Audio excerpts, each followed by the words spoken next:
청와대가 대기업의 경영권까지 간섭했다는 정황이 드러났습니다. 지난 2013년 말 청와대 조원동 전 수석과 CJ그룹의 손경식 회장 녹취가 공개된 건데요. VIP, 즉 대통령의 뜻이다. CJ 이미경 부회장의 경영 일선에서의 퇴진을 요구한다. 이런 요지의 대화 내용입니다. CJ그룹의 이미경 부회장이라면 CJ그룹의 문화 쪽 사업을 진두지휘하는 사람이죠. 그러니까 CJ가 제작을 하거나 투자한 영화를 비롯해서 케이블 개그 프로그램의 시사 풍자 코너 등이 다 그곳에서 제작이 된 겁니다. 이게 청와대의 심기를 건드린 게 아닌가 하는 추측인데요. 자, 영화평론가 오동진 씨 연결해 보겠습니다. 오동진 평론가님 안녕하세요. 네, 안녕하십니까. 네. 그러니까 지금 공개된 청와대 녹취록처럼 정말로 저 CJ E&M의 이미경 부회장은 경영에서 물러난 상태인 거죠? 네, 물러난 상태죠. 그 이미경 부회장 하면 CJ 엔터테인먼트를 만들고 CJ E&M을 실질적으로 경영해오던 부회장인데 갑작스럽게 사실은 경영일선에서 다 손을 떼고 미국으로 갔죠. 그래서 그렇죠. 영화계에서도 굉장히 의아했던 이런저런 이야기가 나왔었는데요. 최근에 이제 이 뉴스가 불거져 나오면서 마치 모든 일들 요즘 이렇게 퍼즐이 맞춰지는 듯한 느낌이듯이 그래서 그랬구나라는 생각도 요새 하게 됩니다. 그러니까 네. CJ그룹 고위 관계자한테 그 당시에 그 조원동 수석이 전화를 건 건 2014년 7월인데 그 당시가 CJ그룹 이재현 회장이 횡령 배임으로 구속이 된 상태였어요. 그래서 누나 이미경 회장의 영향력, 역할이 커질 때였는데 청와대가 물러나야 한다 이렇게 얘기를 한 거예요. 네, CJ그룹에서 이재현 회장과 이미경 부회장의 역할은 나뉘어져 있었고요. 예. 엔터테인먼트 쪽의 역할을 이제 누나인 그 이미경 부회장이 다 관장하고 있었던 거고요. 그리고 이제 그 이재현 회장이 건강도 또 좋지 않았고 또 이렇게 횡령배임으로 구속되는 그런 일들이 있었기 때문에 CJ 엔터테인먼트가 작품을 굉장히 많이 투자를 하고 많이 만들던 때였고요. 그래서 그때는 어떤 때보다도 부회장의 역할이 커질 때였던 그렇죠. 그런데 이제 갑자기 그렇게 그만두게 됐고 뭐 지금 녹취에 나온 것처럼 이제 지금 나온 얘기로는 2014년 1월 그 스위스 다보스 포럼 한국의 밤 행사가 아주 결정적이었던 것 같고요. 그러니까 한국의 밤 행사에서 박근혜 대통령이 그 자리에 참석을 했는데 이미경 부회장이 박근혜 대통령보다 도드라져 보였던 거예요. 그게 그러니까 박근혜 대통령은 서운했던 겁니까? 뭡니까? 아마도 한국의 밤 행사의 주인공으로 가수 싸이와 CJ 엔터테인먼트 이미경 부회장이 좀 부각이 됐었던 것 같고. 싸이하고 이미경 부회장이. 네. 아마 그런 등등이 박근혜 대통령이 좀 불편해 하더라도 뭐 그 부회장직을 물러나게 해라 이렇게까지 얘기하진 않았을 것 같고요. 느낌상으로는. 아마도 그 주변에 뭐 문고리 3인방이라든가 등등 주변의 인사들이 과잉 충성? 그 당시 어떤 2014년 초반이면 이 지금 그 정권의 어떤 초반에 해당되는 시기이기도 하고요. 등등 아마 좀 그런 과잉 충성이 이루어지던 때에 아마 이런 일들이 있는 게 아닌가 싶습니다. 네. 내가 들러리를 선 것 아니냐라며 상당히 불쾌한 심경을 드러낸 것까지는 지금 사실인 것으로 알려진 거고 그게 직접적인 원인이 된 건지 아닌지 모르지만 조원동 수석이 이미경 부회장을 그야말로 물러나게 해라 잘라라 라는 전화를 한 것도 지금 녹취로 사실로 드러나고 있는 거죠. 도대체 무엇이 그러면 이 심기를 직접적으로 대통령이 그 수석한테 그런 것을 지시했는지 여부는 지금 확인되지 않고 있습니다. 물론 그렇죠. 정황상으로는 이제 그런 분위기가 감지되고 있는 건 사실인 것 같습니다. 그 2014년에 스위스 다보스 포럼 외에도 사실은 이제 CJ가 만드는 그 문화 컨텐츠들이 박 대통령 심기를 건드렸을 거다라는 소문은 사실은 좀 많지 않았어요, 그동안에. 영화나 텔레비전 프로그램 특히 이제 그 CJ가 운영하는 케이블 채널 중에서 이제 세터데이 나이트 라이브라는 SNL 같은 프로그램 보면 이제 풍자 코미디 프로잖아요. SNL 코리아. 네. 풍자 개그 코미디 프로인데. 토요일 밤에 하는 그렇죠. 네. 그 풍자라고 하는 것은 사실은 현직 정치인들을 대상으로 해야 대중들한테 인기를 모으는 게 사실이죠. 그렇죠. 그러니까 좀 열린 시선으로 보면 어떤 정치인들도 그 대상이 될 수 있고 또 서로 자기가 대상이 된다고 하더라도 좀 오픈된 마인드로 보면 같이 즐길 수 있는 어떤 그런 건데 권력이 좀 경화된 형태, 권력이 좀 닫힌 구조 형태라면 이런 프로그램들이 다 불편하겠죠. 늘 풍자와 개그의 대상이 되니까. 특히 그 여의도 텔레톱이라는 그 코너가 네. 문제가 된 걸까요? 아마 2012년 대선 전국에서 이제 대통령 후보들 패러디했던 그런 코너인데요. 이건 맞아요. 뭐 현직 대통령뿐만 아니라 예. 전현직 대통령 다 대상으로 했던 건데 예, 예. 어쨌든 아마 그런 부분들이 늘 불편했었고요. 영화 쪽에서도 이제 그 마찬가지 시선을 가지고 있었던 게 사실인 것 같습니다. 아마 MB 정부 이후부터 계속해서 그 현 보수적 정부에서는 예. 영화계가 이제 이른바 좌파의 온상이다. 그런 좌파의 색깔을 갖고 있는 영화들을 많이 만든다. 이렇게 보고 있었던 시선들이 굉장히 많고 거기에 이제 이른바 메이저 스튜디오라고 하는 CJ 엔터테인먼트가 그런 그 작품들을 좀 만드는데 투자를 하고 좀 부채질한다. 이런 시선들이 있었던 게 사실인 것 같아요. 어떤 영화들이 그렇게 그들이 보기에 좌파적인 시선, 눈에 가시웠을까요? 가장 대표적인 게 아마 변호인이겠죠. 변호인. 그러니까 네.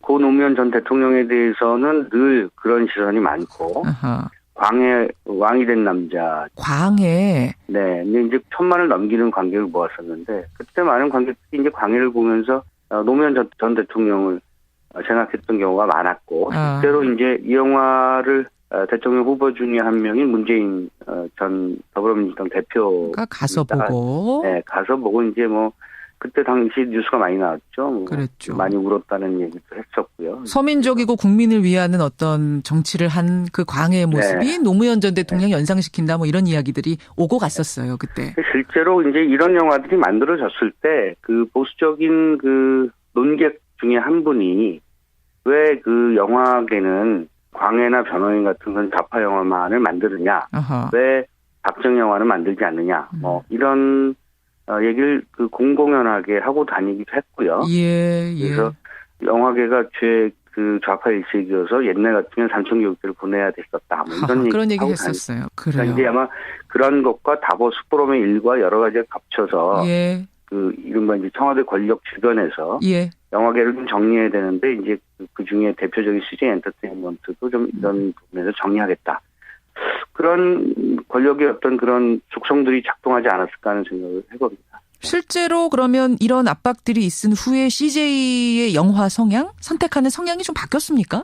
다 바뀌었죠. CJ만 바뀐 게 아니고요. 예. 그 변호인을 만든 이제 투자배급사 뉴도 그 이후에 연평해전 만들었고요. 연평해. 네. 변호인 만든 회사에서 만든 거예요? 연평해전이? 그렇죠. 네. 영화계에서는 보험을 든다는 표현들이 나오기 시작했죠. 보험을 든다고요? 네.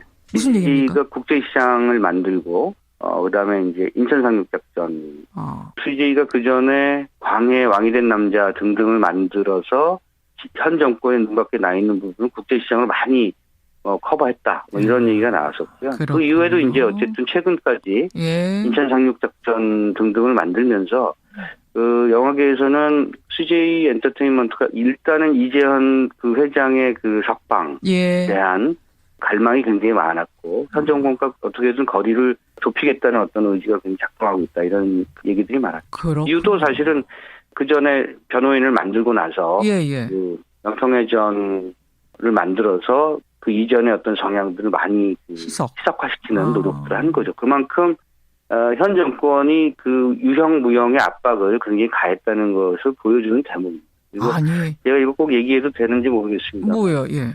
그 뉴의 대표의 그 장인이 이제 예전에 민중과 지식인의 한환상 선생이시거든요. 예.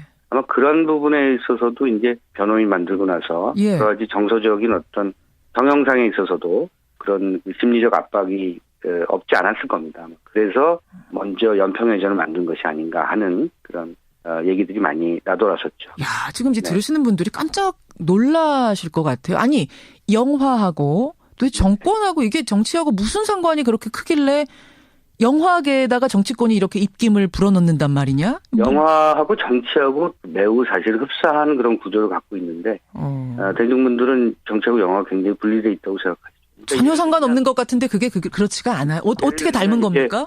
여러분들 그 좋아하시는 봉준호 감독의 괴물 2가 만들어지려고 했었죠. 예. 이제 괴물 2가 만들어지기 위해서 모든 투자가 완료된 상태에서 그 직후에 투자가 다 철회됐었는데 그게 이제 MB 정부 때입니다. 왜냐하면 예. 괴물2의 설정이 괴물1은 괴물이 한강에서 나오는 거고요. 그렇죠. 괴물2의 설정은 청계천에서 나오는 거예요. 그래서 MB 정부 초반에 이제 이명박 정부의 가장 큰 그 지적 중에 하나인 청계천에서 괴물이 나오느냐. 그래서 이런 것이 문제가 돼서 예. 투자가 다 철회됐었죠. 그러니까 야. 부산국제영화제 같은 경우도 이용관 전 집행위원장을 그 서병수 부산시장이 그렇게까지 무리하게 해서 예. 밀어냈는가 이런 부분도 언젠가는 밝혀질 문제라고 생각합니다. 알겠습니다. 참 이게 씁쓸한 일인데요. 아무쪼록 이 모든 의혹이 제대로 좀 규명이 되고 다시는 이런 일이 되풀이되지 않기를 기대하겠습니다. 오늘 여기까지 말씀 듣죠. 고맙습니다. 네, 감사합니다. 예, 영화평론가 오동진 씨 만나봤습니다. 그래서 그때는 어떤 때보다도 부회장의 역할이 커질 때였던 그렇죠. 그런데 이제 갑자기 그렇게 그만두게 됐고 뭐 지금 녹취에 나온 것처럼 예. 이제 지금 나온 얘기로는 2014년 1월 그 스위스 다보스 포럼 한국의 밤 행사가 아주 결정적이었던 것 같고요. 그러니까 한국의 밤 행사에서 박근혜 대통령이 그 자리에 참석을 했는데 네. 이미경 부회장이 박근혜 대통령보다 도드라져 보였던 거예요. 그게 그러니까 박근혜 대통령을 서운했던 겁니까? 뭡니까? 아마도 한국의 밤 행사의 주인공으로 가수 싸이와 사실은 경영일선에서 다 손을 떼고 미국으로 갔죠. 그래서 그렇죠. 영화계에서도 굉장히 의아했던 이런저런 이야기가 나왔었는데요. 최근에 이제 이 뉴스가 불거져 나오면서 예. 마치 모든 일들 요즘 이렇게 퍼즐이 맞춰지는 그렇죠. 듯한 느낌이듯이 그래서 그랬구나라는 생각도 요새 하게 됩니다. 그러니까 네. CJ그룹 고위 관계자한테 그 당시에 그 조원동 수석이 전화를 건 건 2014년 7월인데 그 당시가 CJ그룹 이재현 회장이 횡령 배임으로 구속이 된 상태였어요. 그래서 누나 이미경 회장가 대기업의 경영권까지 간섭했다는 정황이 드러났습니다. 지난 2013년 말 청와대 조원동 전 수석과 CJ그룹의 손경식 회장 녹취가 공개된 건데요. VIP, 즉 대통령의 뜻이다. CJ 이미경 부회장의 경영 일선에서의 퇴진을 요구한다. 이런 요지의 대화 내용입니다. CJ그룹의 이미경 부회장이라면 CJ그룹의 문화 쪽 사업을 진두지휘하는 사람이죠. 그러니까 CJ가 제작을 하거나 투자한 영화를 비롯해서 케이블 개그 프로그램의 영향력, 역할이 커질 때였는데 청와대가 물러나야 한다. 이렇게 얘기를 한 거예요. 네. CJ그룹에서 이재현 회장과 이미경 부회장의 역할은 나뉘어져 있었고요. 예. 엔터테인먼트 쪽의 역할을 이제 누나인 그 이미경 부회장이 다 관장하고 있었던 거고요. 그리고 이제 그 이재현 회장이 건강도 또 좋지 않았고 또 이렇게 횡령배임으로 구속되는 그런 일들이 있었기 때문에 CJ 엔터테인먼트 작품을 굉장히 많이 투자를 하고 많이 만들던 때문에 시사, 풍자, 코너 등이 다 그곳에서 제작이 된 겁니다. 이게 청와대의 심기를 건드린 게 아닌가 하는 추측인데요. 자, 영화평론가 오동진 씨 연결해 보겠습니다. 오동진 평론가님 안녕하세요. 네, 안녕하십니까. 네. 그러니까 지금 공개된 청와대 녹취록처럼 정말로 저 CJ E&M의 이미경 부회장은 경영에서 물러난 상태인 거죠? 네, 물러난 상태죠. 그 이미경 부회장 하면 CJ 엔터테인먼트를 만들고 CJ E&M을 실질적으로 경영해오던 부회장인데 갑작스럽게